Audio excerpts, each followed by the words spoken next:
올해 제가 목사로서 많은 분들에게 이런 질문을 받았어요. 기독교는 왜 그래요?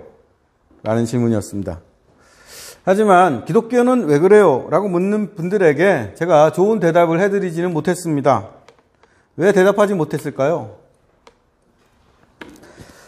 질문에는 질문하는 사람의 어떤 문제의식이 담겨 있습니다. 누군가가 소방관이 왜 그래? 이렇게 질문했다면 그 사람은 이미 소방관은 어떤 사람이고 어떤 행동을 해야 된다고 생각하고 있는 거죠. 그런데 현실에서 자신의 생각, 예상과 다른 소방관을 보게 되면 그때 질문하게 되는 겁니다.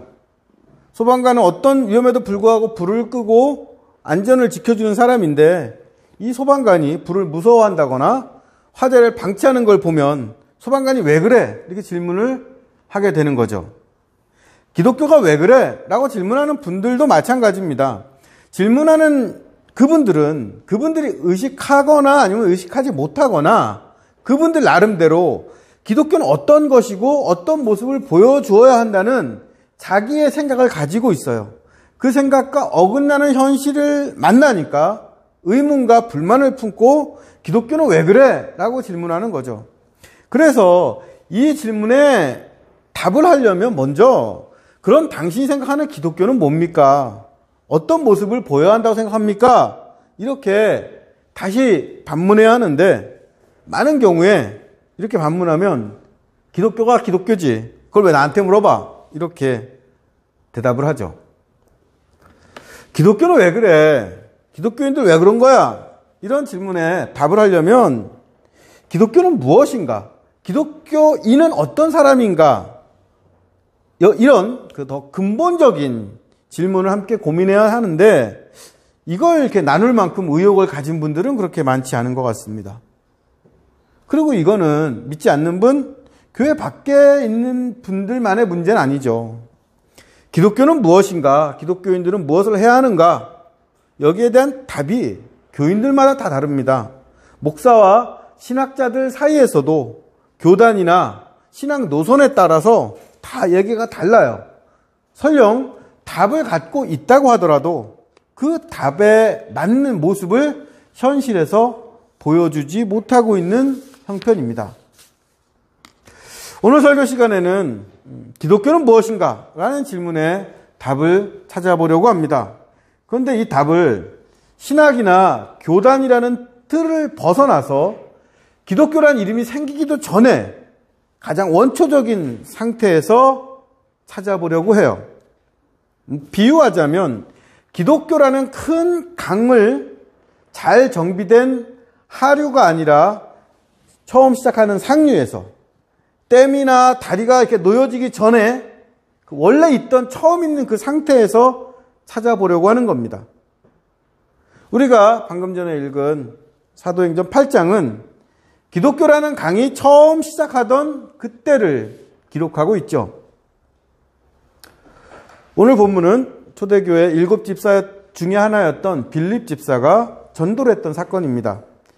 신약 성경에 이제 기록되는 집사라는 호칭은 고양이 집사하고 사실은 똑같은 의미예요. 심부름 꾼, 시중 드는 하인이라는 뜻입니다. 초대교회에서 구제와 봉사를 원활하게 하기 위해서 믿음과 성령이 충만한 사람 7명을 택했는데 얼마 후에 유대교회 박해로 7 집사 중에 한 명인 스데반 집사가 순교를 하고 예루살렘 교회는 박해를 받아서 교인들이 다 흩어지게 됩니다. 이때 흩어진 사람 중에 한 명이었던 빌립 집사는 당시 유대교 세력이 힘을 미치지 못했던 사마리아로 가요. 그리고 그곳에서 복음을 전했습니다.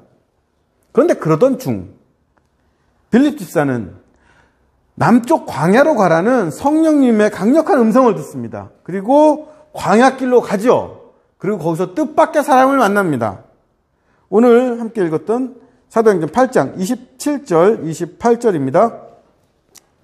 일어나 가서 보니 에디오피아 사람 곧 에디오피아 여왕 간다게의 모든 국고를 맡은 관리인 넷이가 예배하러 예루살렘에 왔다가 돌아가는데 수레를 타고 선지자 이사야 글을 읽더라. 빌립 집사가 성령의 지시로 갔던 광야에서 만난 사람은 에디오피아 사람이었습니다. 그 전에 빌립 집사가 복음을 전했던 것은 유대인과 비슷한 전통을 가진 사마리아 사람이었는데 이번에는 전혀 다른 전통을 가진 사람을 만나게 된 거예요.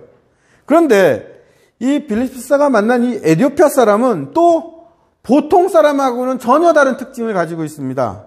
이 사람이 이디오피아 여왕의 국고를 맡은 권력자이면서 내시였던 거예요.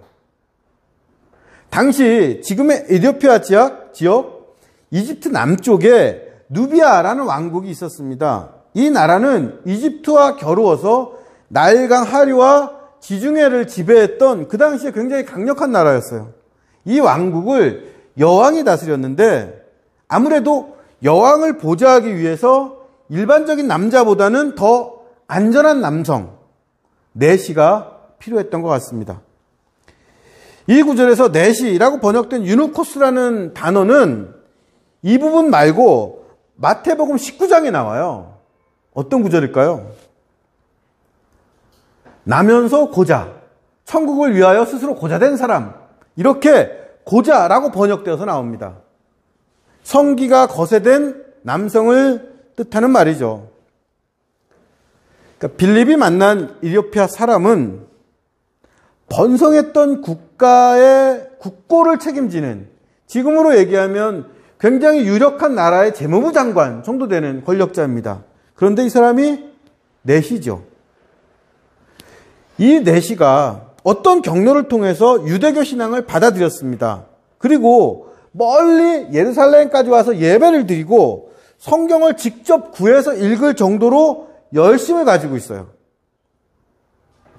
그런데 당시 유대교 지도자들에게 이 이디오피아 사람이 하나님의 백성이 될 수 있느냐라고 물어봤다면 하나같이 절대 안 돼. 그건 불가능이라고 대답했을 거예요. 왜냐하면 이 이디오피아 사람은 약속을 받은, 선택받은 유대민족이 아닐 뿐더러 남자지만 남자가 아닌 존재, 하나님의 창조 질서가 사라진 존재, 생식 기능을 잃어버린 사람이었기 때문입니다.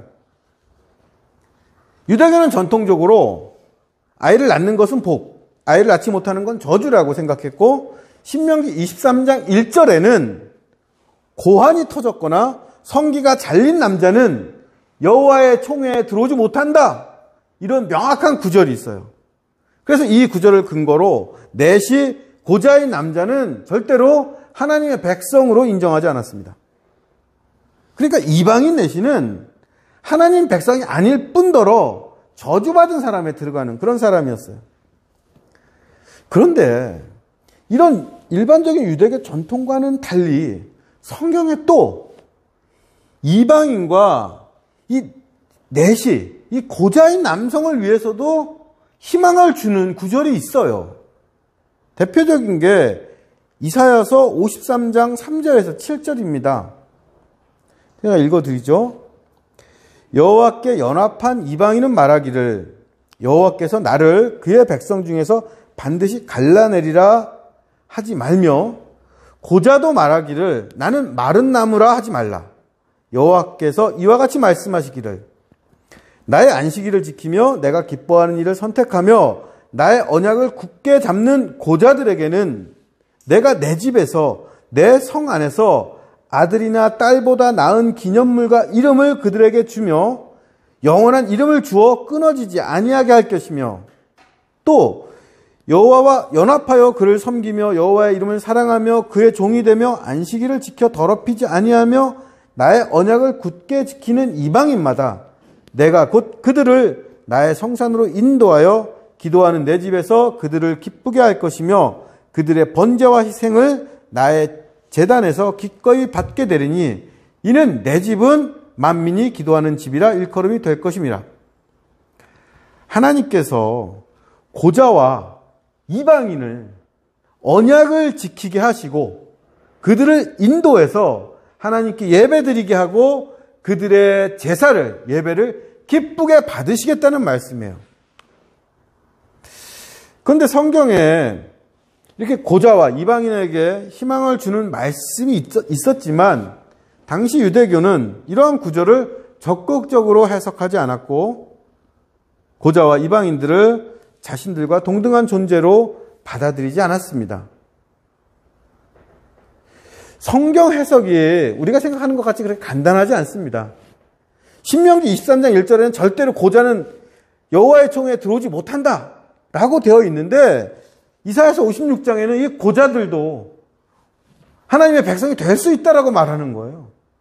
이 상반되는 이것을 해석해 나가는 것이 곧 신학이죠. 그리고 어떠한 관점에서 이것을 해석하느냐가 굉장히 중요한데, 당시 유대교 지도자들은 이 구절을 굉장히 완고하게 해석했고, 내시들, 이방인들을 굉장히 종교의 자리에서 밀어냈습니다. 그래서 이디오피아 내시는 절기를 지키러 예루살렘에 갔고 성경을 읽을 정도로 열심을 가졌지만, 유대교 선생님들은 이 이방인 고자를 상대해 주지 않았던 것 같아요. 하나님의 말씀을 가르쳐 주지 않았습니다. 그런데 성령은 이 빌립 집사에게, 이 사람에게 가라고 하셨고, 빌립 집사가 가까이 가서 귀를 기울여 보니까 이 이디오피아 사람이 성경 중에서도 이사야서를 읽고 있는 겁니다. 이사야서를 읽고 있는 이디오피아 사람에게 빌립 집사가 읽는 것을 깨달았느냐? 당신이 지금 읽고 있는 것이 무슨 뜻인지 이해가 됩니까? 이렇게 물어봅니다. 그러자 이 사람이 아무도 가르쳐 주지 않는데 제가 어떻게 합니까? 이렇게 답답한 듯이 대답하죠. 그래서 빌립 집사는 이해하지 못했던 구절을 설명해 주러 수레에 오릅니다. 이 수레 안에서 빌립과 이디오피아 내시가 읽었던 이사야서 9절이 어떤 내용이었을까요? 사도행전 8장 32절, 33절입니다.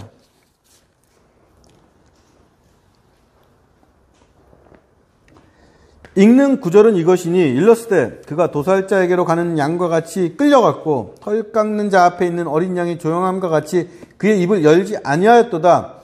그가 굴욕을 당할 때 공정한 재판도 받지 못하였으니 누가 그의 세대를 말하리요? 그의 생명이 땅에서 빼앗김이로다 하였거늘.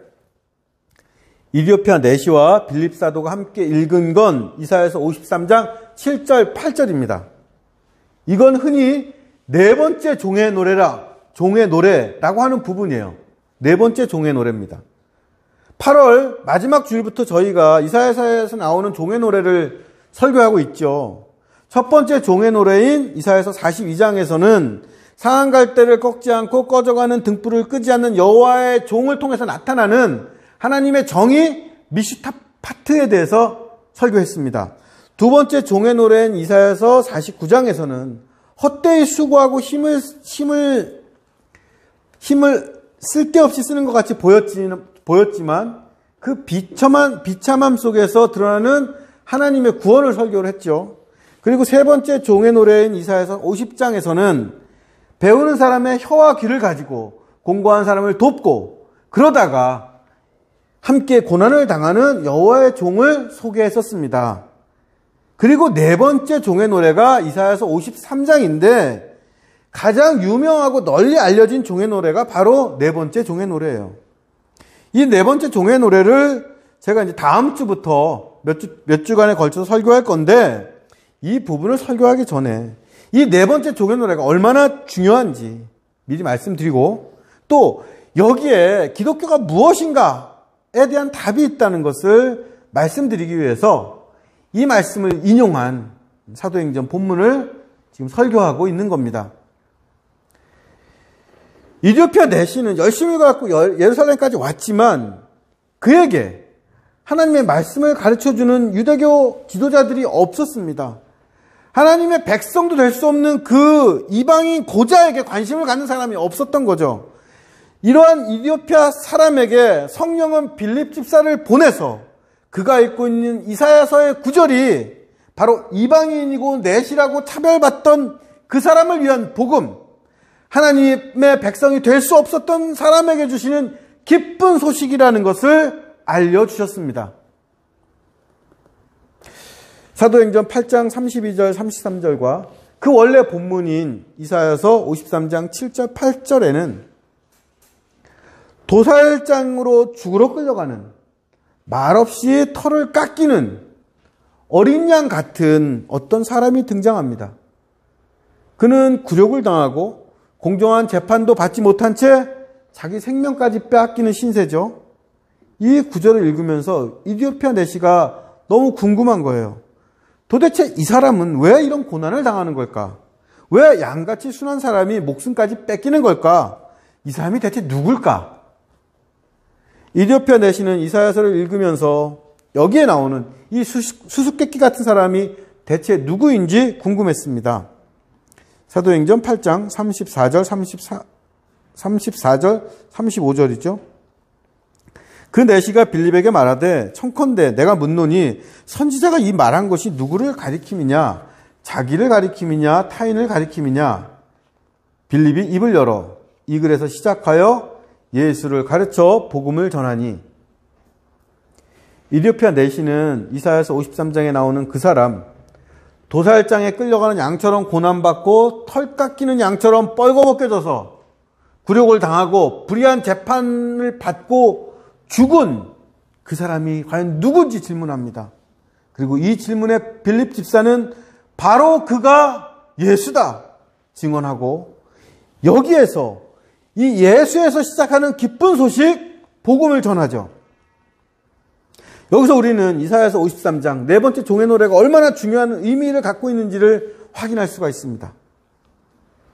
이사야서 53장은 구약과 신약이 만나고 유대인과 이방인이 만나서 복음을 증거하고 받아들이고 전파하는 중요한 교차점이고 시작점인 거죠. 이 본문에서 구약이 증거했던 구원자 예수 그리스도가 드러납니다. 그런데 그 모습이 어린 양입니다. 희생제물이 되기 위해서 도살장으로 끌려가는 어린 양, 자기 털을 다 내어주고 벌거벗겨진 어린 양입니다. 빌립 사도가 성령의 인도하심을 받아서 이사야서 53장으로 전한 복음은 죽음당한 어린 양 예수, 그 예수가 그리스도, 우리의 구원자 왕이라는 소식입니다. 이디오피아 내시는 빌립이 전한 이 복음을 듣고 믿고 받아들였어요. 그리고 수레에서 내려서 세례를 받았습니다. 다른 조건이 하나도 필요하지 않았습니다. 여기선 그가 이방인인 것도 내시인 것도 아무 문제가 되지 않았어요. 죽음당한 어린 양 예수를 구원자로 그리스도로 믿고 받아들이는 것이 세례를 받고 베푸는 유일한 조건이었습니다. 이 복음을 듣고 세례를 받은 이디오피아 내시는 그 후에 기쁨에 넘쳐서 자기 길을 갔어요. 여기서 우리는 기독교가 무엇인지 여기에 대한 가장 원초적인 답을 얻을 수 있습니다. 성경은 사도행전 8장에 빌립과 이디오피아 내시를 통해서 이사야서 53장을 통해서 죽음당한 어린 양 예수를 나를 구원하는 그리스도로 믿고 이 믿음을 세례라는 공적인 의식을 통해서 표현하고 기쁘게 그 길을 가는 것이 기독교라고 답을 합니다. 배신당에 넘겨지고 조롱과 매를 맞고 불의한 재판을 받고 십자가에서 죽은 그 예수가 우리의 죄를 짊어진 하나님의 어린 양이고, 그분으로 인해 유대인이나 이방인이나 남자나 여자나 심지어 남자도 여자도 아닌 이방인 내시까지 구원받는 것이 복음, 기쁜 소식입니다. 죽음당한 어린 양 예수를 자신의 구원자로 믿는 이 믿음은 어린 양 예수 그리스도를 지식적으로 받아들일 뿐 아니라 예수 그리스도와 하나가 되어 어린 양의 삶을 살겠다는 다짐인 세례라는 의식을 통해서 공적으로 표현되고 인정되는 거죠. 교회 밖에 있는 분들이, 믿지 않는 분들이 우리에게 기독교는 왜 그래? 라고 묻습니다. 이걸 기독교를 무너뜨리기 위한 사탄의 흉계나 반기독교 세력의 음모라고 생각하면 여기에 대답하지 않아도 됩니다. 그러나 이 질문이 기독교란 무엇인지 다시 생각하라는 시대적인 요청이고 하나님의 명령이라고 생각한다면 우리는 이 질문에 대답하고 또 응답해야 되죠.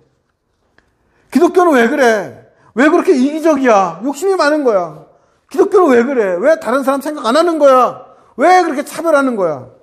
기독교는 왜 그래? 왜 코로나가 퍼지든 말든 자기들끼리 모여서 예배 드려야 한다는 거야? 이렇게 질문하는 분들은 이미 기독교가 어떠해야 된다는 것을 알고 있습니다.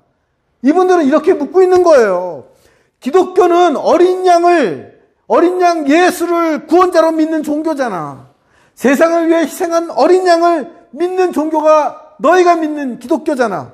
그런데 그걸 믿는 너희들은 왜 어린 양처럼 살지 않는 거야? 이 질문을 통해서 하나님께서는 이 시대에 이 세상에 꼭 필요한 것이 자기 몸을 다른 사람에게 내어준 어린 양 예수의 희생과 죽음이고, 여기서 기독교가 시작했고 이것이 기독교의 본바탕이고 근본이고 어느 시대에나 우리가 붙잡아야 될 진리라고 다시 한번 말씀해주고 계십니다.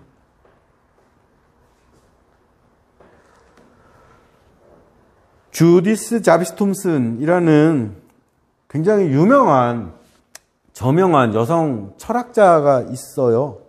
이분이 1971년에 아주 유명한 논문을 통해서 어떤 질문을 던졌습니다. 바이올리니스트의 비유라는 이야기인데 여러분들도 한번 들어보시고 만약에 여러분이라면 어떻게 판단하실지 한번 생각해 보세요. 이런 이야기입니다. 어느 날 아침잠에 깨어보니까 여러분이 의식 잃은 어떤 사람과 병원 침대에 이렇게 그 관이 이렇게 연결되어 있는 거예요. 내 옆에 있는 이 사람은 세계에서 가장 뛰어난 바이올리니스트인데 신장 질환으로 지금 죽어가고 있습니다.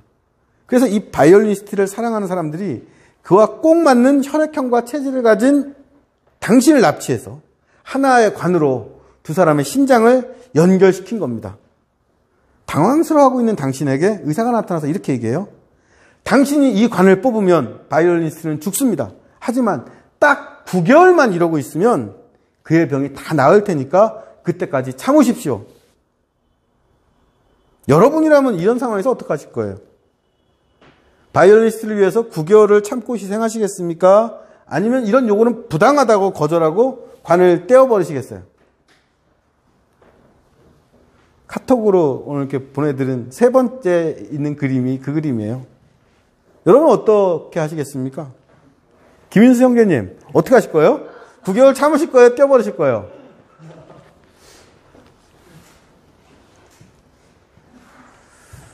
네, 이 바이올리니스트 비유가 나오는 논문의 제목이 낙태에 대한 옹호예요.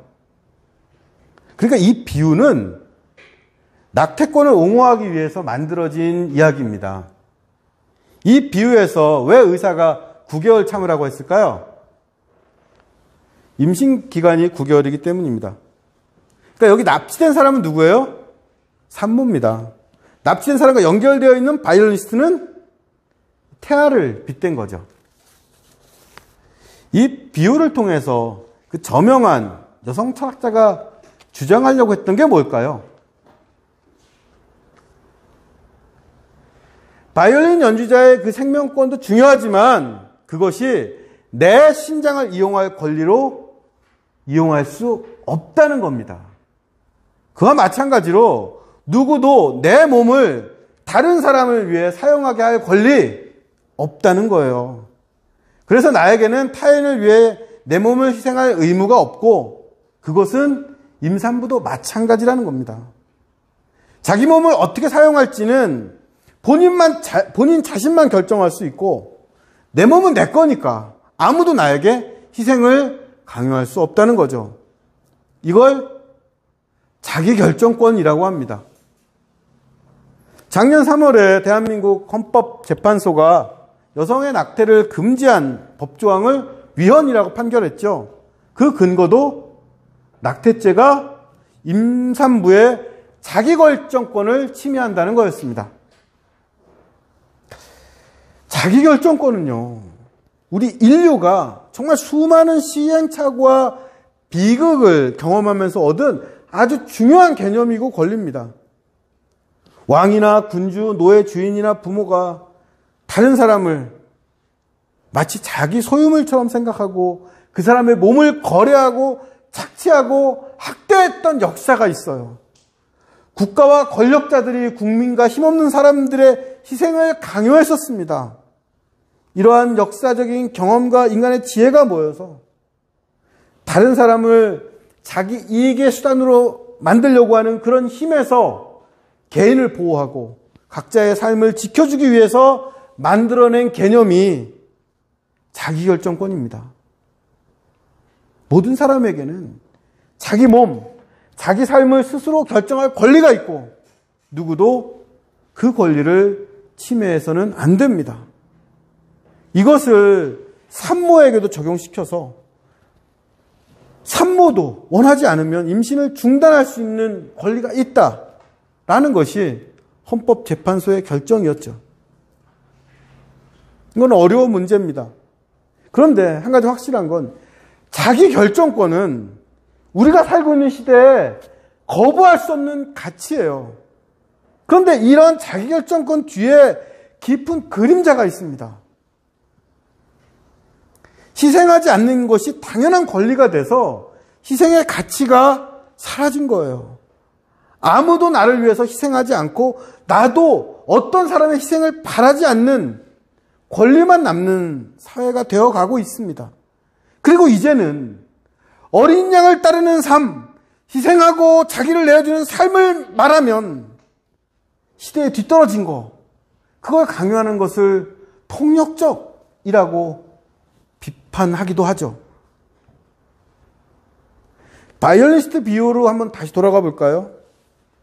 여러분이라면 어떤 선택을 하시겠습니까? 또 여기에 대해서 여러 가지 논란이 있을 수 있고 이야기 나눌 거리가 많습니다.